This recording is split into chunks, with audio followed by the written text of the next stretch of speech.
Hello once again, everyone. I'm back. I think I'd like to thank all the speakers, Kathy, Davis, and Amos. I think we've all learned something, yes? So right now, I think we'll go into the Q&A session. I hope you've all posted your questions on the Mentimeter platform. So we can now go into the Q&A session. Okay, thanks. So yeah, Q&A. I can see we already have some questions. I'll ask Lone or Christine. Just please read the questions and then we can answer. Also from the floor, we can have maybe 3 or 4 questions. For those who are not able to access Mentimeter, please bear with us. Any question was the... Thank you, Kathy. I just wanted to know if there is a standard of direct and indirect contribution in business to the courts, like maybe if when spouse divorce and somebody says, yes, I've not contributed direct, but I've been contributing indirect. Is there a standard at percentage? Thank you so much. Any lawyers over there who want to answer in very brief? Okay, thank you for that question. There is no direct standard for measuring indirect contributions and also direct contributions. What the courts have said now, direct contribution is not automatic. So most of the times we are required actually to prove the figures, how much you contributed. And in indirect contributions, it mostly applies in terms of support, the support that was given now to the spouse who was making income or earning for the family. So some of these include managing the household affairs, managing the business. There's no particular standard. So the courts have the discretion to measure and weigh now, depending on what evidence you can render to the court. They have the discretion now to determine in terms of percentage. What we do know for a fact is that right now no spouse qualifies for automatic 50-50 share in matrimonial property. Yeah.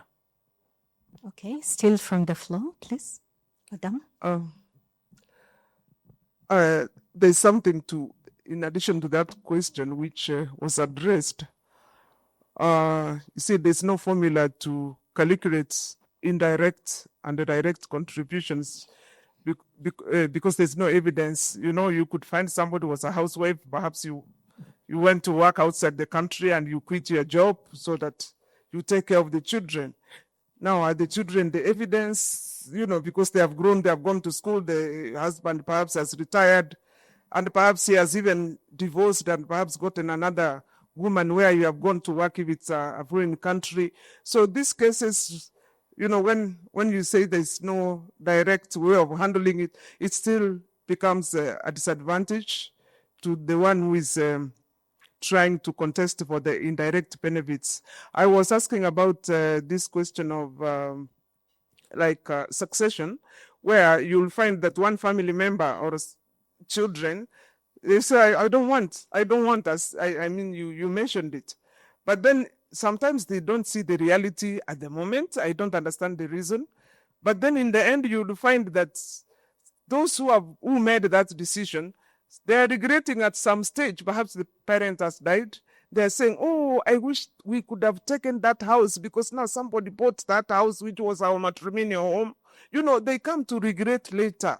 So is there a way that documentation can still be done and those names be given?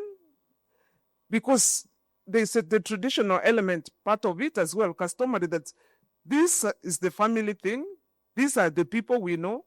So it should not just go by the court saying, okay, you refused, and you wrote down you refused.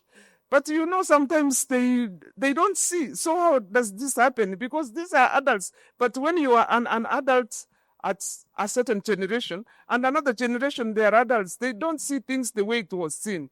So I don't know how that awareness can be done, because in the end, this is what brings disputes, and other people from outside take advantage, even the employees. Thank you.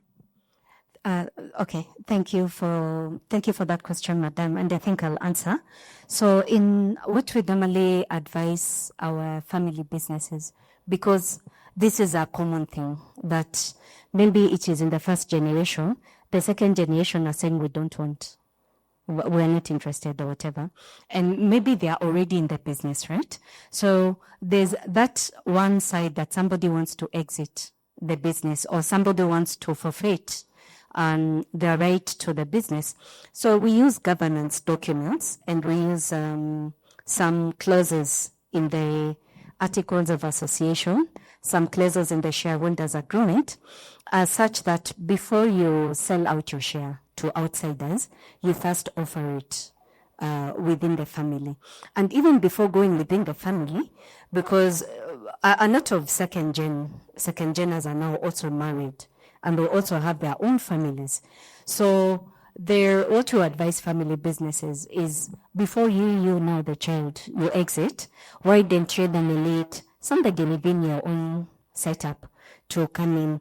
If your family is completely uninterested, then it can be offered to the nuclear family. And if nobody in the nuclear family wants it, it can be bought back by the company. And you can even use trust models to hold that portion in trust for future generation. And also, lately we are advising people, instead of being individuals, your son may let the ownership in the family business be through companies. So each child finds a company, gets into the business. The difference between a company and a person, when a person does, it goes to a succession court. But a company remains, running for posterity. So there are very many solutions to that. And there are very many ways of managing that. And in terms of creating awareness, I think we also advise it seems very simple, but we advise for family meetings, family togetherness, all this, because people have different views, and it's good to respect those views, but now to come to a middle ground. This is the middle ground. And the most common thing is in the middle ground, most people say, if you want to exit, there's a way of exiting. If you're forfeiting your right, there's a way of doing that. Yeah, I hope yes. Thank you, Madam. Any other questions, please? Okay.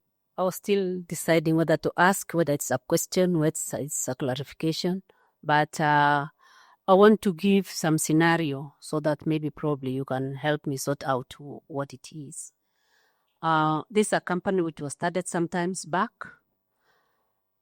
I am cognizant of the fact that ignorance in law is not a defense, but I want to give the scenario of a company which was formed. This is, like we said, property in a family. It's not family, it is family plus maybe extended relatives.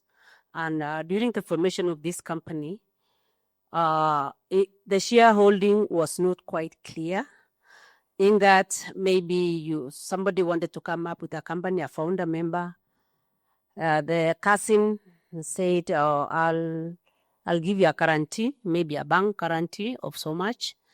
Another one said, maybe I'll donate my premises for the start, for the office. And of course, what they did, or what that founder did in the course of getting that business is, you give me a guarantee which is equal to maybe $1 million.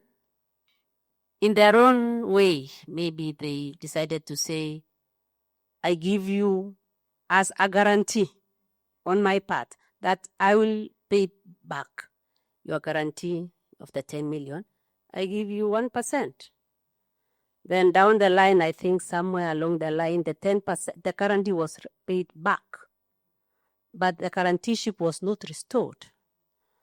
And another who had given premises for the office, that was rent, it was paid. That person paid back and the shares were restored. But this other one who had given the first guarantee refused. So I don't know, because what is happening now is there is a dispute in that shareholder who had been given their guarantee of the guarantee he had given, he's holding on to the shares of the company and is creating a dispute. I don't know how to ask the question, but can you write some of the things which were wrong that time? How far back can you do it, and how can you do it? Thank you. Wow, that's an interesting. I'll just say something. I'll give a chance to my colleagues there. So, interesting. So I think let me start with the preventive measures. I think one of the preventive measures that can be undertaken is to get into these agreements beforehand. Whatever type of agreement, if it's a guarantee agreement, and just set out everything that once you pay back the guarantee, the shares revert and so on. So that's the first preventive measure in terms of using documents, because when it comes to non-cash capital contributions, they become very tricky. Like someone giving out premises, someone giving out labor, and so on. So it's always good to document the non-cash contributions. And then I think also valuation in terms of like, let's say it's a premises which was given, then agreeing on the value beforehand. That this is sort of like your contribution into the business. But then there's an aspect of taking back the shares once the obligation is met. And normally that is done by a class of shares, because there are different types of shares. There's ordinary and so on. There's a type of share that can revert back to the donor, to the giver, after a given time. They are called redeemable share. Is it redeemable shares, which now in the contract you'll say, this is how much I'm giving. Once you pay back, the shares come back. So from the very beginning, the type of share you issue is a share that can be taken back by the person who gave. Then again, it is a type of document you use. When I want to do a transfer of share, it means property has passed. And again, remember the Constitution upholds the right to property.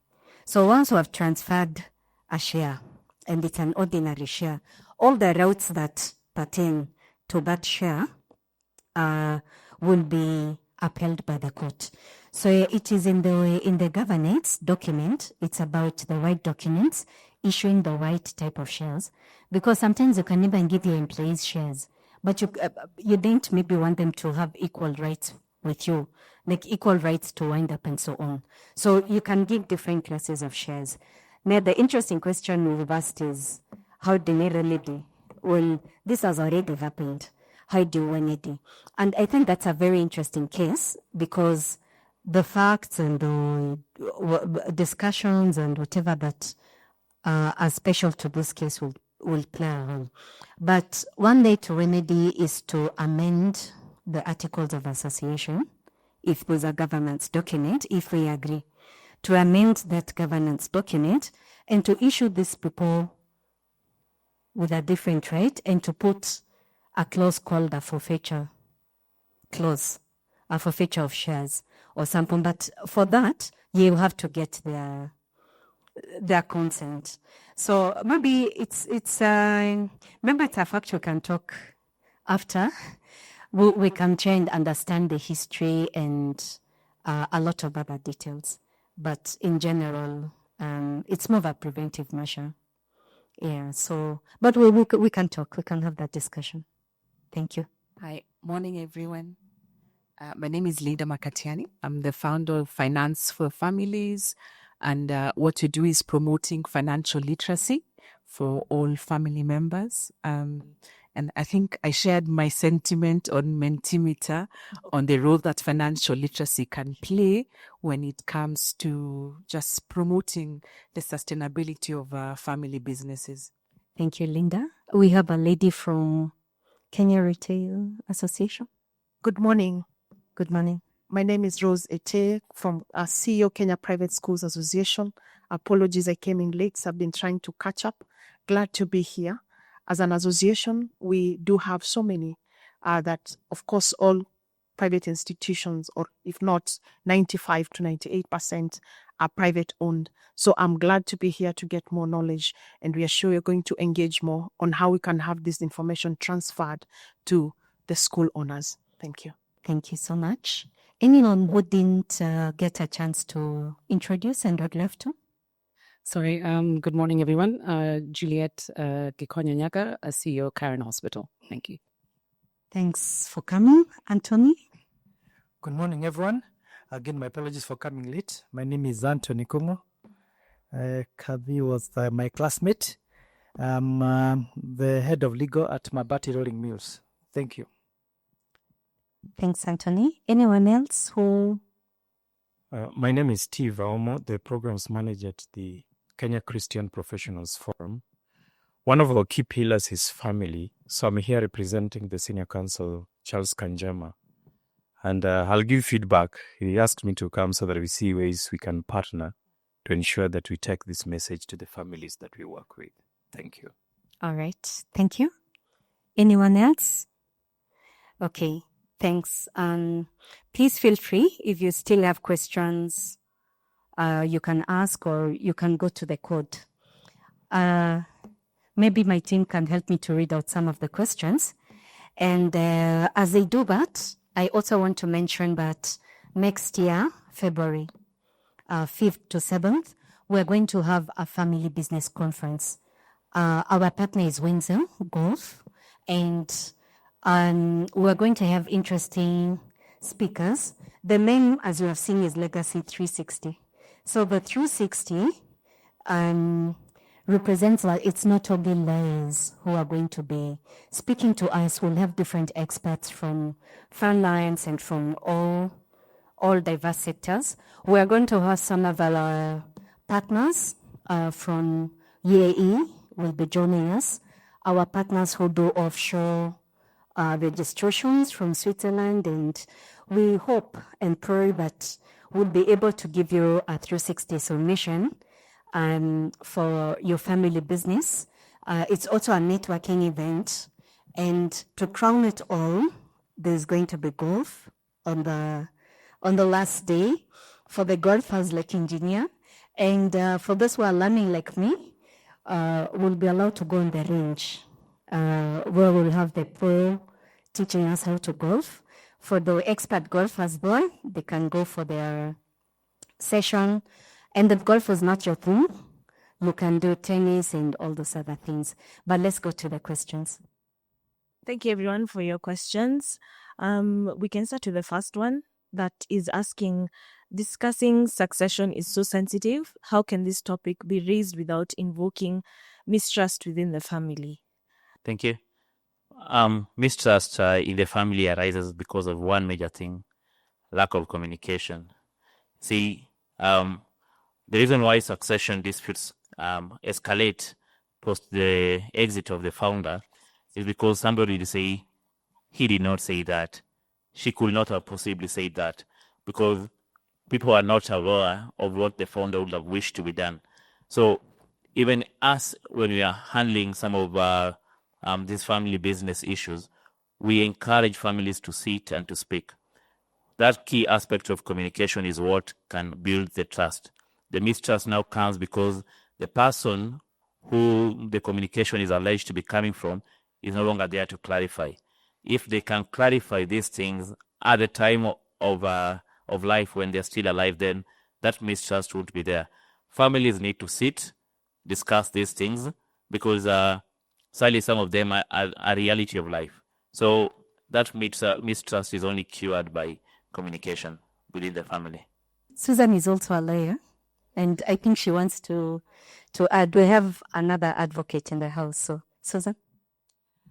I think because we've been going through it, and I understand it's very sensitive, I think the most important part, because for us, what we did was having more frequent family gatherings, and then trying to even just talk about the future and the family constitution, so that, if you have meetings which are just about business and there's no cohesion, then there's going to be a lack of trust.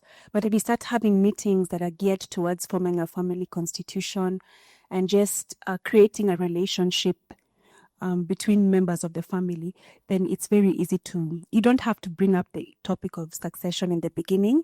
I think in your 6th, 7th meeting, after you've already chomed nyama, you guys are feeling, the closeness is there. And then, of course, it's also important to settle any disputes that might have been there prior. So if you need a family counselor or a pastor or a, mediator, it's also critical, because sometimes you'll find siblings are not talking, or maybe there's kids who are angry at the parents. Now, like, what's your name again? Your dad. Yes.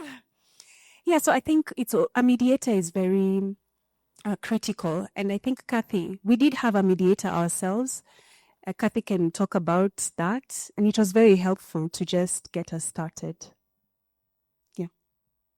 Thanks, Susan. I think because of the sensitivity, maybe I think my colleague has captured it well. But actually talking, I think that's the most important thing, just talking. And if you cannot talk, getting a mediator, no, because they are trained to, how to handle fights and how to handle different things. It can take some time, but it's worth it. Yeah. Okay. On to the next question, which asks, would payment for school fees for degrees after the first graduation, i.e. masters, be considered as a gift to the siblings?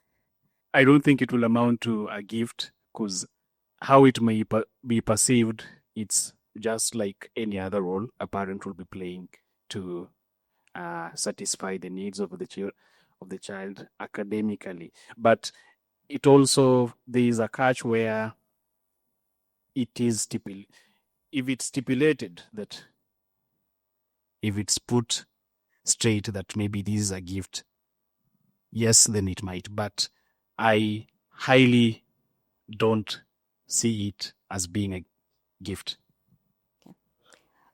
We have these in the house. Anthony is my Sarah, actually. I had a comment to that question. The issue of school fees and postgraduates and all that. So something that we did is all the grandchildren were, I would say, there was a fund allocated for masters. So if you want to study after your first degree, which your parents should cater for, it is allocated for. I don't really think it's a gift. It was just a fund that was just put there some time back just to help in furthering your education.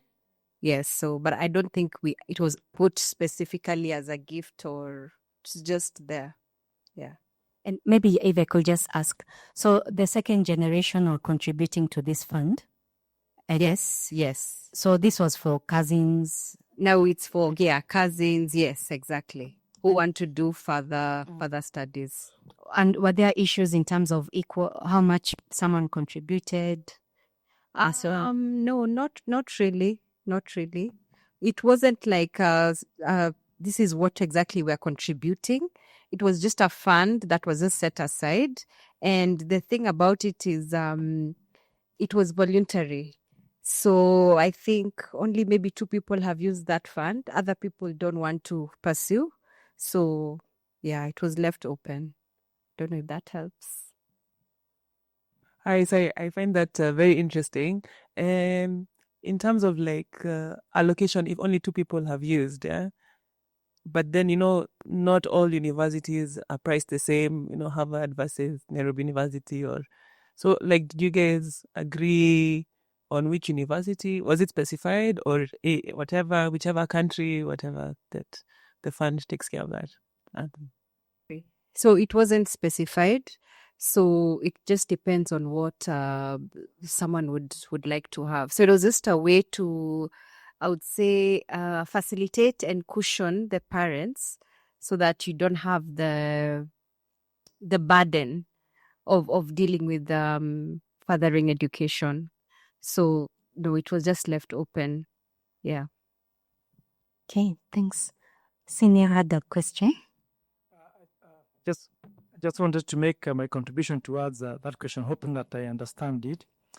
You're talking about school fees, not for basic education. Okay? The responsibility that has been bestowed on parents by the law is providing that basic education to these children. It's really your responsibility to make sure that your children get that education. Now, it will be tricky to just answer this question by just looking at education and saying anyone can do masters. Remember, in every family, there are those who will probably aspire to proceed and do their masters. But before even they start their life, what do I mean? Probably you have not even started your family. So you're still under, as it were, the care of your parents. But the moment you move on, you now have your family, but it becomes very tricky. Because then someone can say you had the capacity to be able to pay for yourself. So then it has to be treated as a gift, okay? Because now, since you have that capacity, but still you went ahead to benefit from family business to further your education. But I think it also depends on, this lady has explained, it also depends on how the family is structured. For example, I know like the Asian community, they have very interesting ways of handling this kind of matters. They will do very, very, very well in business. Some of them, not all of them, they'll do very, very well. So what they'll do is that they'll come up with a kind of an endowment fund, that will educate all the children, second, third generation, all of them. So it is upon you to draw from that fund. Of course, if you don't do from the fund, then you can never say that someone was discriminated against, because really it was upon you to work hard, go to the UK, and often than not, you realize for them, they'll take their children abroad, bring them back to run the same businesses. I mean, for us Africans, it's somehow different. We are very individualistic. So I benefit myself. I go to the UK, I'll stay there, So someone will complain, you are there because of the gift that was given. Thank you. I think what was this question? Let me put it in context. I have a family, and the challenge is, how we grow up. You start a business sometimes, but you're told, let's say by your parents, we can't really afford to take you further than this, right? So you do a bit of contribution, right, until we are able to go on, right? But maybe after a while, things are moving a bit well. Your brother, your sister, who are behind you, now, when their time comes, they can fly out and do all the things you want. And you are still you are now working in the company. So now, and I have one where saying, you are not there when you are suffering. Where you are in a good school, studying at our own expenses. How can you say we are equal? This education we've received is a gift from all of us. That's the context upon which I'm looking at. But yes, so as a family now, we are just saying, how do you then manage this? All right, because yes, it was not my fault. I would have wanted to even go and do 10 PhDs. But my dad or my parents said, if you go on, your sister will not even go to high school. All right, so what do? That's the context upon which I asked that question. Okay, thanks. Engineer is from... He's the lead consultant at an organization called Share Wisdom, and he has a lot of wisdom, as you can see. Okay. Just to add on to what he has said, I would look at it in this way, that somebody has finished the first degree. The rest is optional, and it is their choice, really, because now everything should not really continuously be pegged to family business and what. So when you go out, or you perhaps at postgraduate level, there are scholarships which are given. And if you don't get the scholarship and the family wishes to finance you, so that perhaps when you come back to the family, because now it's like this business is tagging everyone, no one will have a choice to go and do something. So I think at some stage, everyone is free to make their own choices. And the family business, if it is there, whoever perceives it as a gift, or is it because of jealousy that you feel it was a gift somebody was given to study more than that? I think everyone has a choice, and as parents, as you said, at some stage, you don't keep pegging the parent to the mistakes you are making, Yeah, so that's my contribution. Yeah, freedom of choice and maturity. I think from what engineer was saying, I can kind of understand. I think from what I understood, what he was saying in that particular case is that maybe there are those earlier children who are not able to study because they were told they need to sacrifice for their other children who are behind. So by the time the younger ones now were of age, they were educated maybe, and maybe I'm assuming, for example, taken to, let's say, study masters, when the earlier ones were not funded for masters because at the time the funds were not there. So the older children might feel that there was a sacrifice that they had to make so that the younger ones can study. And I guess now when the younger ones now are at the point of maybe doing masters, maybe the money is available and it was not available at the time when the older ones were studying. But I think just also for me, what I'm learning out of all these conversations we're having, maybe also because I'm a parent and I have 4 children, I think it is good to empower our children so that then now they are not fighting over what the parents are. Because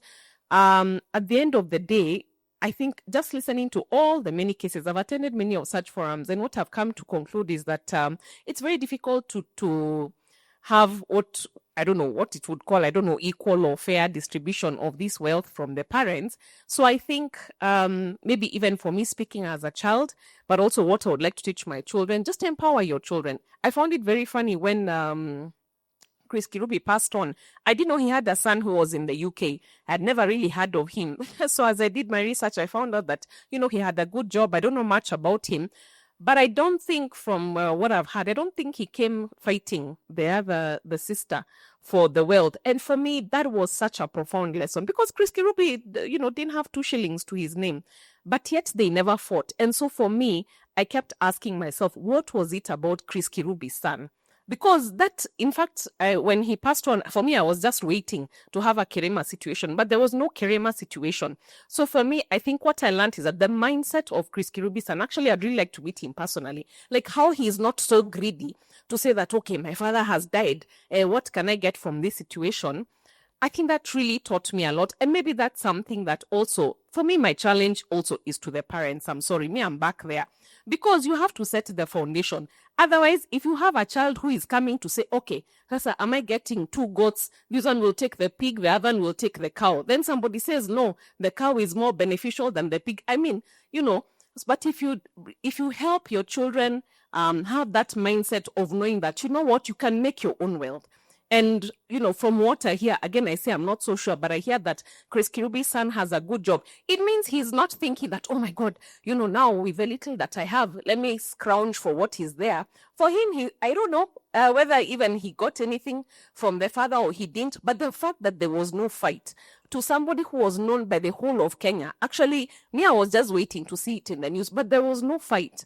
So there has to be a question, I think, about mindset and also about maybe as the children, yes, you want to inherit from your parents, but maybe the challenge also goes to us. Do you believe in also maybe building your own wealth so that then you're not fighting for what is there, but also as the parents, they have a place also to bring some unity so that in their absence, when they are gone, then there is no fight. But just to comment on your issue, engineer, because I would like to hear how you handled it. Maybe we can talk after this. But for the older children, maybe who are not, they did not get the kind of education that, the older ones didn't get maybe the kind of education that the younger ones got. I think sometimes you just have to accept the situation as it is. For me, it was the reverse. I'm the second born, but my sister was educated in the UK. Mimi nilisomea kwaya. In fact, those days we used to call it Mbugani. So my relatives used to tell me, unasoma huko Mbugani in Rongai.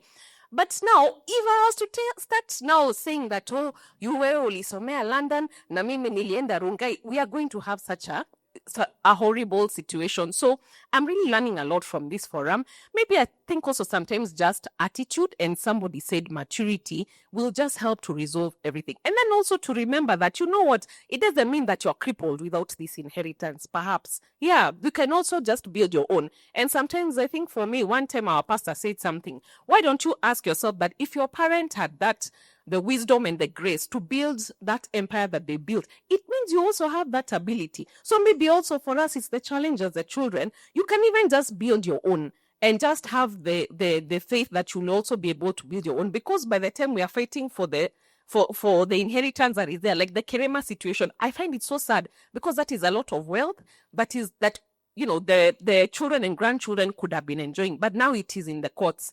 And we've had those cases where those cases last for like 30 years, 20 years. It is very unfortunate. So, I think let's learn also just to build our own wealth. Well, thank you, Sifa. And I think for us, the next gen are very challenged by your views, but thanks for that. I think it's true. And it's an issue of mindset and attitude. So I think also engineer does that in terms of mindset, shaping the mindset, I think, of founders. Yeah, he shapes the mindset of founders. As I've had lunch with him, and I think he encourages founders to let go and so on and so on. He himself being a senior, it's very amazing, because he's also a senior, he's like our parents' age, but he helps founders to shape their mindset. And then Sifa, we're challenging us, the next gen, to also shape our mindset. Thanks. Yeah, we also have another question directed towards Kathy. How do family business approach salaries where founders do not believe in paying market rates, yet are employing non-family members? How do family businesses approach salaries where founders do not believe in paying market rates, yet they're paying well to non-family members? Anybody?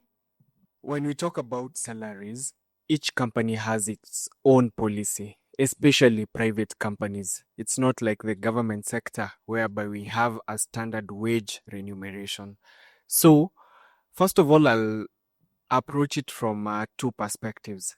For family members, you'll find most family businesses don't pay salaries, but they just pay dividends in form of profits and what is accrued. And for non-family members, I think before you onboard a non-family member in a family business, make sure that the contract of employment is very clear on issues of salary. Make sure the remuneration policy, you have a remuneration policy to deal with it. And even for the ones you pay wages who come daily, make sure you document it. So I think it's a question which Kathy is well versed to answer. I've just laid the foundation, but I'm so sure she's well versed. Okay. So I think in terms of HR, I think there are three models. There's a market rate, and then I can't remember the others, but there are three models. There's market rate, then there's, I think, performance boost, needs based, and I can't remember the fourth one. So it's for the family business to decide this is how our approach towards rewarding family members is. Some can say we're going to pay you according to your performance. Others, market rate. Others, according to your needs, which means your personal needs, your school fees, your whatnot, is what you're paid. What I say, there's no one size fits all. But now the question is, the founders do not believe in paying market rates, yet your child is competent, and we don't want your child to go outside to work somewhere else. And this is where people like engineer James come in. I know he works with some founders at Karura, talking to them and telling them to give their kids a chance. So it's also a mindset issue, and dealing with a founder is not easy, because at the end of the day, it's their business. You cannot force someone what to do in their business. So you have to be very sensitive in terms of how you engage with them.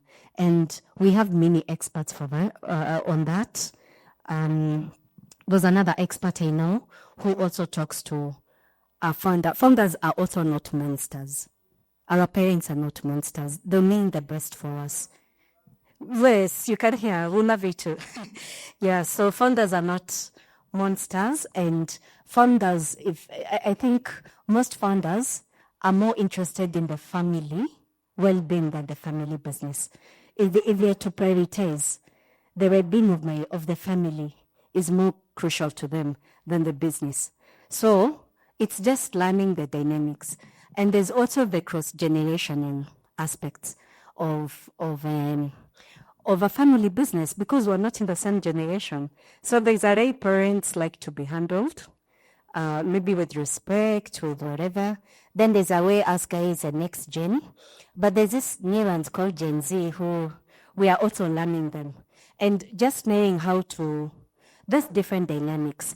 There are things like personalities, but also ploy, a dynamic. Your founder could be a choleric.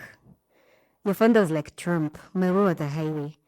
And you have to know how to navigate around that founder. So, just to cut it, it's an issue of policy, but it's also an issue of talking, consensus, and mindset. But I can see senior, who's doing the microphones, please? Yeah, I have the mic here. Okay. Just to help you, I work for a company that has actually gone through this. It's a fairly old company, but I've been there for over 60 years. And what I've seen happen is that at one point in time, the founders had to leave the stage and allow the professionals, as it were, to run the business. So then what they have done is that they have another company, what they call the management company. That company provides management services to the businesses. Okay? Now, the children of the founders who have been educated abroad, most of them, when they get a chance to join the business, because it's not a must, some of them have actually chosen to do other things. When they come in, they'll come in, find a company that is being managed by professionals, and as my colleague said behind here, a company that also has policies in terms of remuneration, so they'll have to go with that. So let's say, for example, their job grade is maybe a C1. The salary they'll get is for a C1. Okay, then they'll keep on being pushed. Maybe they're being prepared, to take up higher roles. So they'll keep on growing, but they will grow with that salary, get into another band until the very end. So what I'm trying to say is that I think it also, to answer this question or to give it a broader perspective, it depends on how much the founders are still holding in terms of managing the company, and at what point in time do they reach the stage? Because if they continue giving orders, if they continue believing that they have to hold everything and they don't want to go with the market rates, then they found that companies that are open to giving market rates are ones that are growing. I want to give a very, very good example. A very good example. How many of us know Muzokenju? You're sitting with one of advisors. Yes. On the same table. One of the things I like about them is that I think the last 3-4 years, everyone has gone to know Muzokenju with so many branches all over. When I was putting out my hires way back in 2016, then I had 2 or 3 outlets. I think the first one was in Kasarani. I used to buy my pins from that shop. That's the original one. But right now, you can't even tell. They are in every corner, in every town. 45. And I've also seen how they have made this business professional. I don't think the founders are those who are running the business. Now they seem to have brought in the professionals, but they are still there providing advice. So that's why I'm saying it depends at what point in time do the founders need the stage for us to come in and professionalize the business. Thank you. Okay, thanks for those views. In the interest of time, maybe we can take the other 2 questions. So we have a limitation on the room. We have it till a particular time. So okay. We have this question here. A key recommendation should as well be to promote financial literacy for all family members, whether in direct management role or not, as long as they have ownership in the family business. I think that was a comment. Yeah, okay. let's go to the other question. Could you reiterate on family members joining onto the mother company as companies rather than individuals? And what are the pros and cons of this? Okay, so very briefly, the family business in terms of succession planning, sometimes when you want to involve the next generation, sometimes you bring in individuals like now your children. Another trend I've seen happening a lot, like our partner in the UAE, what they advise is for those children to form companies. So instead of the child joining as the child, they form a company, and it's that company that they own, their own family-owned business that joins the another company. The advantage of this is one, company is done by people do. So in terms of posterity, supposing when the child dies, right, the company will still remain in the family business. So it will not be subjected to succession matters. Number two, when it's a family company like the child's company, they can now involve the next generation and the next generation without changing the structure of the business. So my grandchildren, great-grandchildren can still participate in the ownership and management of the family business through this model. And like where, if it's a next generation, then I have, let's say you have a child, the child has 4 children. Which of those 4 children is going to join the family business? Can they all join? It's going to be difficult.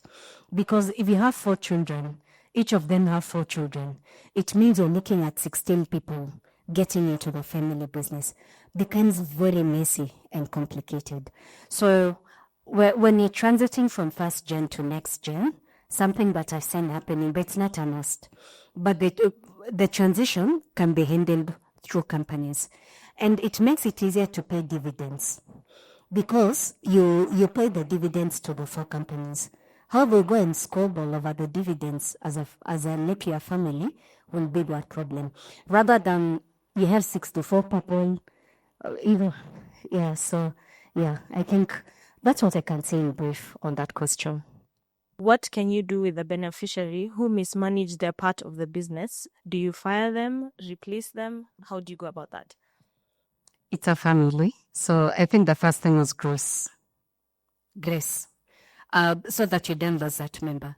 So we now will actually adopt a 4-step model where if it's a dispute, you try and talk with that person one-on-one. If that doesn't work, bring a third member, talk. If that still doesn't work, there's a founder of the family. Talk it out.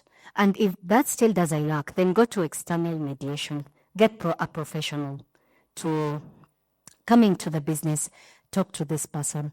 Now, if it's completely irreconcilable, then I feel like it becomes a HR issue.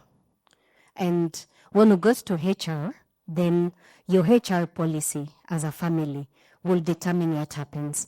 It could be reprimanding, it could be step down, But remember, even if you fire somebody, you cannot fire them from the family. They still remain a family member. So I will say gross mediation. If that doesn't work, then go the HR way. And that's why a family business HR policy is important. You will have agreed beforehand that if you do like this, these are the consequences. And that document burns generations. So it's like, as you come to work in the family business, be knowing this is how we'll deal with our issues. Okay, on to the final question. What if there is another wife in the family, however, is not involved or interested in the business, and like the other wife who is actively involved, what happens to the husband's shares? Wow. So I think, first of all, that husband should make a will. And it happens a lot in family African context. I don't know what happens when someone is hustling. You get to know the lady that's available. You make money or little money, get your type. the Gashungwas. So most of the time you find the first wife is the one who hustled with this guy. Most of the time. But there's a case where it is actually the Gashungwa. An actual case which I won't mention. But the Gashungwa is the one who has made the business to be what it is. It goes down to contribution. Because there's the founder's share or the equity, the entrepreneurial capital. So by the time, I don't know why you don't involve your co-wife in the business, by the way. Or I don't know how that business will run. So maybe it's best not to involve them. I know someone who, a story I had somewhere that was very clear, but this family business is for me and my family. If you want another business, I can set it up for you. And I think in the African context, separating in polygamy, I've not seen one that works. But the question is, if there's another wife in the family, but is not involved or interested in the business, she has no words at all. Because she's not a shareholder. How come there's not another husband, but he or she has now rights because they're not in the business, they are not working there, nothing. So they have no rights. They will be entitled to if the husband stroke wife dowry, then they'd come in the point of succession. So how you got that is by having a will. And whether you're cutting them out or whatever, and let the other wife, what happens to the husband's shares? I think he should work the will, and he should be behind him with a week or something as he writes that will and signs, and it's weightless, and you keep a copy. Hi. No, thanks for that. I think for me, because even there was a case I think you mentioned a bit earlier, where in the first instance, the dad offered the children buy into the shares. The son refused. One of the sons opted not to do it, but the dad took care of him. That one I understood that the court, didn't accept that when he went to court. But now, in that, because this question, it's like, okay, I'm not sure. I mean, I don't know much about succession, but I think you're in a family setting. I think there's that expectation, like, you're all working hard, but maybe, I don't know if it's a given or like your parent will leave their children something. So you've created a business, and maybe everything that you accumulated is in the business name and all that stuff. But I just wonder, someone feeling entitled, is that a legal thing, or it's a given that the company will go to the shareholders, kind of a thing? Yeah, I don't know if I'm clear. It makes a lot of sense. And what she's talking about is succession law.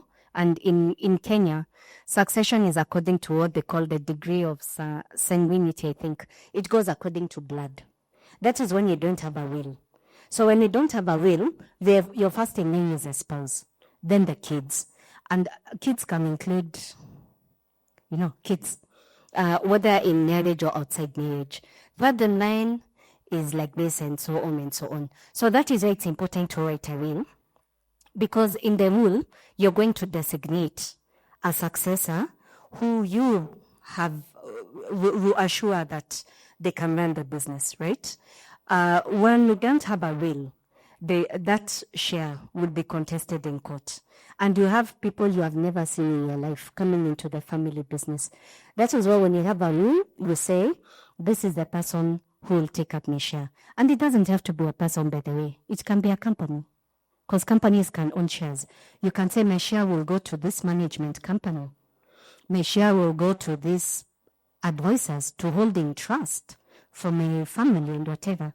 So in terms of managing these issues of polygamy, in a polygamous setting, a child born outside whoever is entitled if there's no will. But where there's a will, we can designate. and you can clarify. But according to the cases we saw, the court will not, if it's a family business, and I'm talking about a company, the court will look at the governance documents, not the family relationship. So in your governance document, have all that. And a bit of wisdom from the Bible. I'm in no place to advise my elders, especially if I happen to be men. But the biblical wisdom that I've seen is originally, you know your influence, you know your kids, you know your real kids. I mean, you know all your children. Whether maybe the rest of the family business does not know all of them. And people say you can gift. You can give a gift. You can give a car. You can give whatever. But then you make it clear that family business is like this. Yeah. But the next, so that's it's a thorn in the flesh, but it's on a case by case. Because remember, there's some families where polygamy is recognized. I will not mention the religious aspects, but it's okay. Have 5 wives and whatever. So it's on a case by case.